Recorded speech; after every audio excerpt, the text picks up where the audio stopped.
जोहार झारखंड। तो स्वागत है आपके यूट्यूब चैनल जनता हेल्पलाइन पर।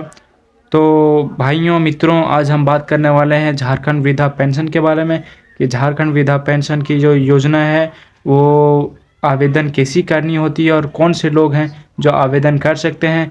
ऑफलाइन आवेदन करनी चाहिए या ऑनलाइन आवेदन करनी चाहिए, और लेटेस्ट अपडेट भी बताने वाला हूं। तो बने रहिए लास्ट वीडियो तक। चलिए जानते हैं, हम सारी जानकारियां आज जान जाएंगे। उससे पहले आप हमारे चैनल में नया हो तो हमारे चैनल को सब्सक्राइब कर दीजिए और हमारे इस छोटे से वीडियो को लाइक कर दीजिए। तो सबसे पहले हम बात करते हैं, झारखंड सरकार ने राज्य के बुजुर्ग नागरिकों को आर्थिक सुरक्षा देने के लिए मुख्यमंत्री वृद्धा पेंशन योजना शुरू की है। यह योजना अब सर्वजन पेंशन योजना के अंतर्गत आती है। इसके तहत पात्र बुजुर्गों को हर महीने पेंशन की राशि सीधे उनके बैंक खाते में दी जाती। अब हम आगे बात करते हैं कि आगे इसमें अब ताज़ा अपडेट क्या है, यानी कि लेटेस्ट अपडेट क्या है। तो झारखंड सरकार ने हाल ही में वृद्धा पेंशन योजना के नियमों में बदलाव कर दिए गए हैं। अब राज्य में आदिवासी यानी कि एसटी और दलित एससी समुदाय के पुरुषों और महिलाओं के लिए पेंशन की आयु सीमा जो है वो 60 वर्ष से घटाकर 50 वर्ष कर दी गई है।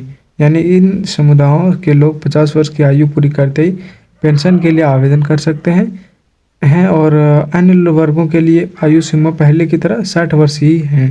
तो ये एसटी और एससी के लिए ये अच्छी खबर है कि अब हम आगे चलते हैं और बात करते हैं कि किस तरह का लाभ इसमें मिलता है। तो वो सीधा बैंक ट्रांसफ़र में डीबीटी यानी कि पैसे सीधे लाभार्थी के बैंक खाते में भेज जाते हैं, जिससे बिचौलियों का कोई डर नहीं रहता है। उम्र में छूट यानी कि महिलाओं और एसटी एससी वर्ग के लिए उम्र सीमा 60 वर्ष से घटाकर 50 वर्ष कर दिया गया है। फिर आता है सीधा बैंक ट्रांसफ़र यानी कि डीबीटी के माध्यम से, यानी कि पैसे सीधे लाभार्थी के बैंक खाते में भेज जाते हैं। इससे भुगतान में बिचौलियों का जो ज़रूरत है वो नहीं पड़ती है, यानी कि कोई भी दलाली वगैरह करते हैं तो उसका ज़रूरत नहीं पड़ता है।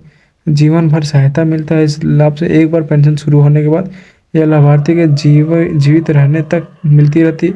यह लाभ तभी जारी रहता है जब वे हर साल वार्षिक जीवन प्रमाणीकरण करवाते रहें। निःशुल्क आवेदन यानी कि जो फॉर्म भरने का जो पैसा है वो फीस नहीं लगती है, 0 रुपये फीस लगती है। उसको भरने के लिए कोई भी आवेदन कर सकता है। और आवेदन की प्रक्रिया आपको हम यहाँ बताने वाले हैं कि आवेदन की प्रक्रिया कैसे करनी है, और ऑफलाइन कोई आवेदन अगर करना चाह रहा है तो वो कैसे करता है। अब हम आगे चलते हैं और बताते हैं कि ये जो प्रक्रिया है, आप आवेदन करने की प्रक्रिया वो आप ऑफलाइन कैसे कर सकते हैं। तो यदि आप ऑनलाइन आवेदन करने में सहज नहीं है यानी कि नहीं कर सकते हैं, तो आप ऑफलाइन तरीके से भी आवेदन कर सकते हैं। झारखंड के ग्रामीण क्षेत्रों में यह तरीका आमतौर पर अपनाया जाता है, यानी कि जितने भी गांव देहात एरिया हैं उसमें ये ग्रामीण क्षेत्र जितने भी हैं वहाँ यही तरीका यानी कि ऑफलाइन तरीका ही अपनाया जाता है।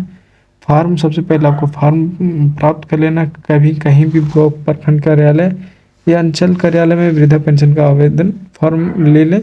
उसके बाद फिर जानकारी भरें। उस फॉर्म में आप पूछी गई सभी जानकारी जैसे नाम, पता, आधार नंबर, बैंक खाता संख्या आदि साफ अक्षरों में भर दें। उसके बाद फिर आ जाता है दस्तावेज संलग्न करें, यानी कि फार्म के साथ आधार कार्ड, वोटर कार्ड और बैंक पासबुक और फोटो की कॉपी लगा दें अच्छी तरह से। उसके बाद सत्यापन कराएं, यानी कि फॉर्म को मुखिया या पंचायत सेवक से सत्यापित को वेरीफाई भी बोला जाता है, वेरीफाई करवा लें। आप फॉर्म को मुखिया या तो फिर पंचायत सेवक से सत्यापित करा सकते हैं।